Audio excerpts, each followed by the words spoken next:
There, my name is Liz Wright, and I am a psychology faculty member at Northwest Vista College, and I'm here to talk to you today about neurodiverse library patrons. So let me share my screen.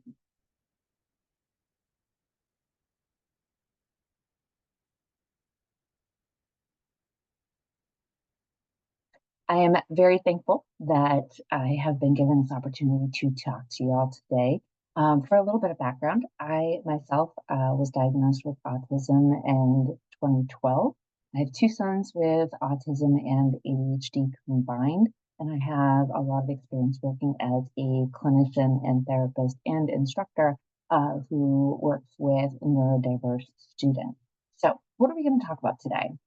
We've got three learning outcomes today. We want to first define what neurodiversity is, and then we want to recognize behaviors that are potentially indicative of neurological differences, and then we want to apply strategies to help students who experience challenges related to neurodiversity. So first of all, what is neurodiversity? Neurodiversity is a non-medical term, and it's used to describe differences in the ways that people's brains work.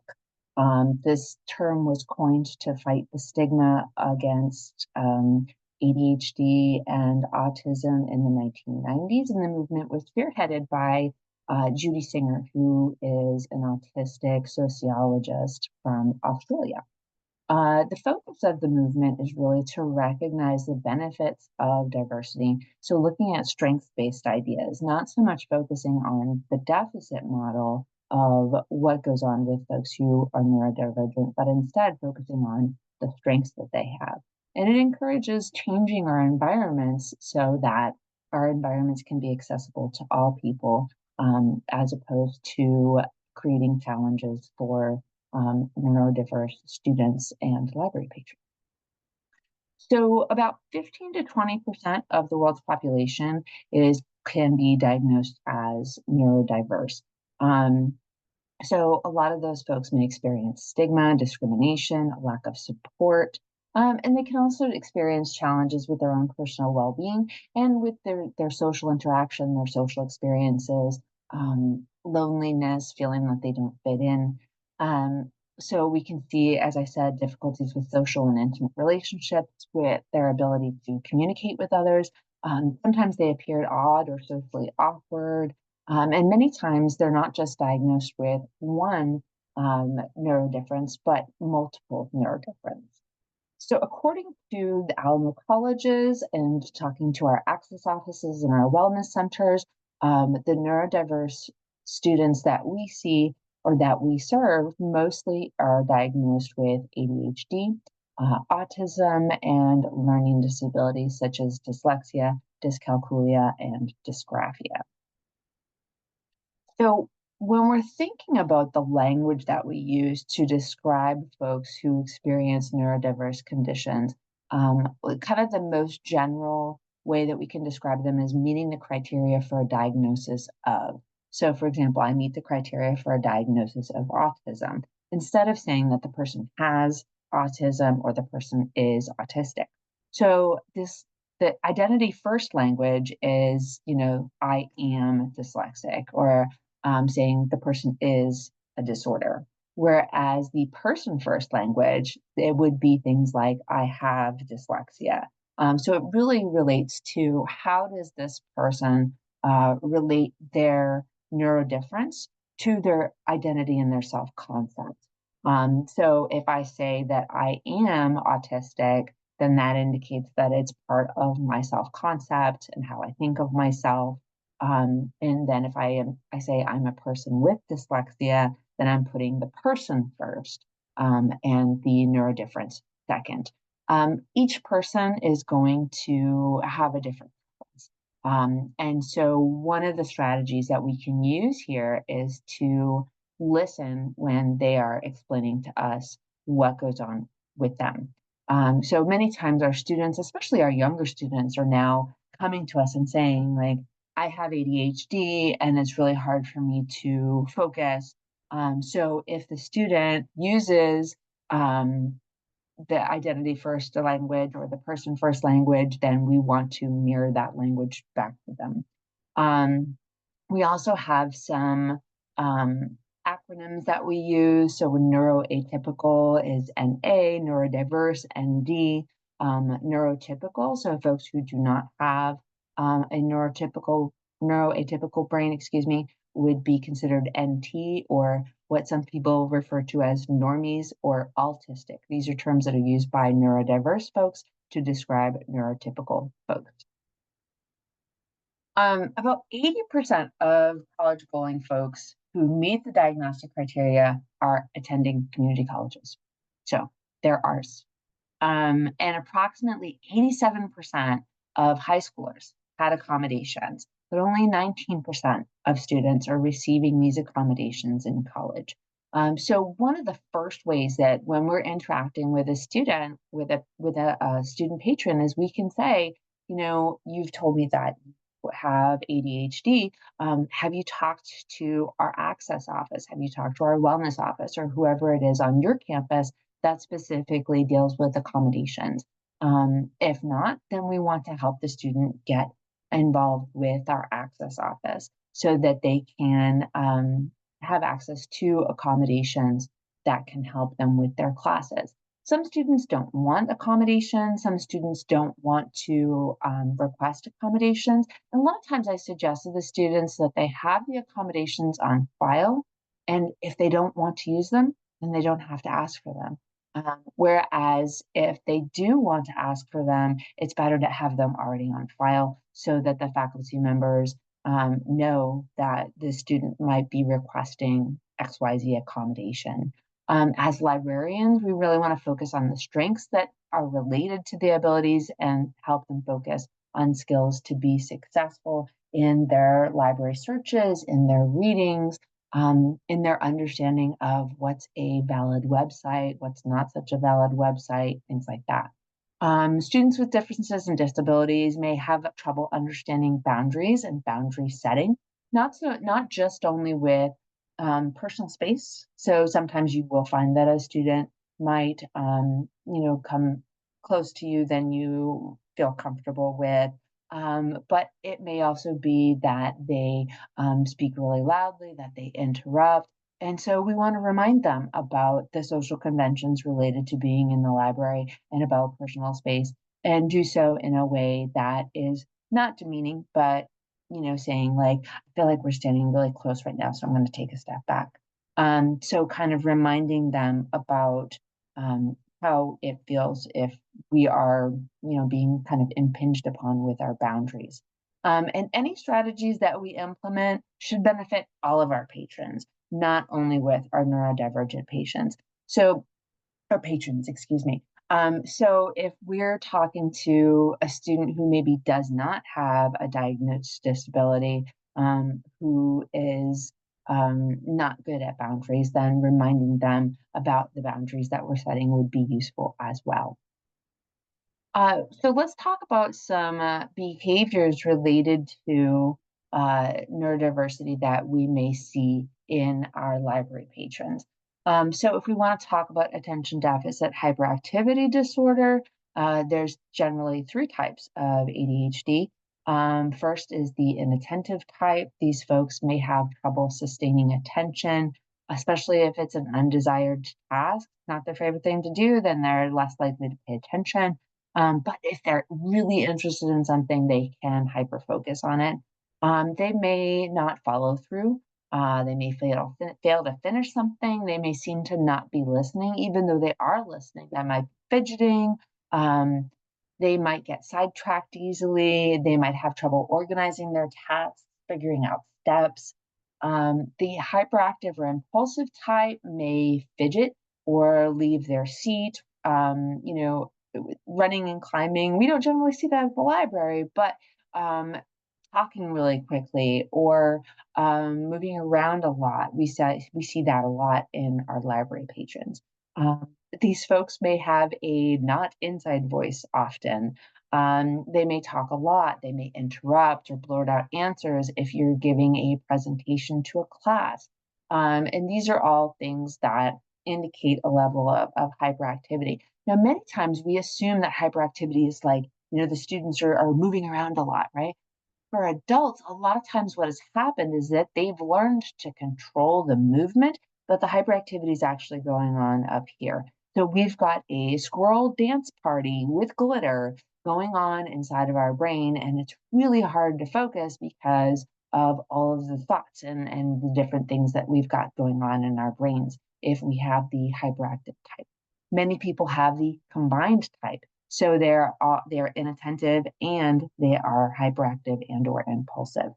Um, and then in terms of autism, we've got two major classifications of symptoms. So deficits in social communication or social interactions, and restrictive or repetitive behaviors, interests, or activities. So our patrons who meet the criteria to be diagnosed with autism may have trouble communicating with us. They may perseverate, they may get stuck on something, they may have a hyper super interest and focus on that extensively. They may have a challenge understanding irony or sarcasm or things like that. They may not understand when you say things like, it's raining cats and dogs. They might not understand that and literally looking outside for cats and dogs falling from the sky. So we want to use a very specific language, and that may help to deter some communication challenges. So in terms of learning disabilities, or what we also can term learning differences, these are unique and individual ways in which some people process new information. So we can see, we've learned before about dyslexia. Dyscalculia is similar to dyslexia, but with numbers and math. And then dysgraphia relates to the ability to write and understand writing. So symptoms and the severity of them are going to vary. For some folks, if we're working with them and they're having challenges with reading, it may be a simple fix for them that they've practiced, and it may be really challenging to them to their point where they do not feel comfortable reading in public, reading out loud. They may tell you they hate reading because the words get jumbled up, things like that. We do see that more males than females are diagnosed with learning disabilities or learning differences. So this may be something to keep in mind as we're working with patrons who might have some learning challenges. So in terms of dyslexia, 5 to 17% of school-aged kids are diagnosed with it, and that's really based upon the survey sample. And it's a language-based disorder, and it is due to neurological differences. So we have trouble integrating information across different functional systems in the brain. They may have really high intelligence and high understanding levels, but in terms of reading challenges and sometimes with auditory challenges, that's where we see that they have the most difficulty. They may also have trouble remembering names and letters, numbers, colors. We do see the characteristic symptom of, letters jumping around, sounding out unfamiliar words may be challenging to them, and they may not feel competent in spelling or reading, comprehension, pronunciation, note taking. And one strategy that's become really useful and beneficial is have the computer read it to me function. So almost every website now, and there's, Google actually has an add-on for this where you can literally just have the computer read a web page to you. And the auditory processing can be a lot easier for folks who have dyslexia. And this is one strategy that we can definitely use. So as it says here, we need a multisensory approach to our learning. So see, hear, say, write, and going back to that left hemisphere of the brain. So you've got to work all of the brain together in order to be more successful if you are experiencing dyslexia. So what are some strategies to suggest for all of our students? A detailed schedule, blocking off time to study, and being realistic about how long it's going to take us to study. And a lot of students, especially students with ADHD, will tell you, I've bought over 30 planners in my lifetime and they haven't worked out for me. Okay, so we'll try another strategy. Some students use flashcards and visual models to do better. Speech to text software and spell check are super useful. If we have a specific project we're working on and it's like this big project, breaking it down into steps can be really beneficial. So if a student brings you their assignment and says, I'm not really sure where to start with this, helping them break it down into steps. Okay, first we need to find a primary source. Do you know what a primary source is? Okay, and then breaking it down even further into smaller steps so that they can feel accomplished with each step that they're actually getting through. What's due first, outline the process, reminding us that we needed to review and work a little bit daily as opposed to leaving it all to the end. Suggest that the student preview their reading. And so, looking through the headers, these are really these metacognitive aspects of learning that can be super useful to our students. Looking up words they don't know and understand. After writing, record it and have it read it back to you. Does it make sense? And then using the writing center can be really beneficial as well. So some overall suggestions for working with neurodiverse library patrons, and I'm sure that we all do this, and these are just going to be reminders. So providing compassionate service and inclusive service, be understanding, accepting, supportive, use adaptive customer service if necessary. So if the student that we're interacting with is having trouble with talking or does not talk, then writing things down, using their alternative speech strategies, meeting patrons where they are, listening to understand and observing them for challenges that you can assist with, inclusion for all community members, developing scripts for working with neurodivergent students and with other patrons who may complain about a neurodivergent student's behavior, welcoming patrons, demonstrating approachability, providing methods of representation, engagement, and expression. So showing, maybe having a setup of books written by people who have dyslexia or books about autism, things like that. Creating inclusive and accessible environments. So even thinking about, a person with autism may be sensitive to sound. So how can we, what strategies can we use in the library that can benefit them? And then also asking people when we start to work with them, when we sit down, do you feel comfortable here? Would you feel comfortable working in a different type of space? What kind of space would feel most comfortable to you? So the student is then able to say to you, yeah, it's a little bright here. Is there another spot that we could go to where there's less lighting? Something like that.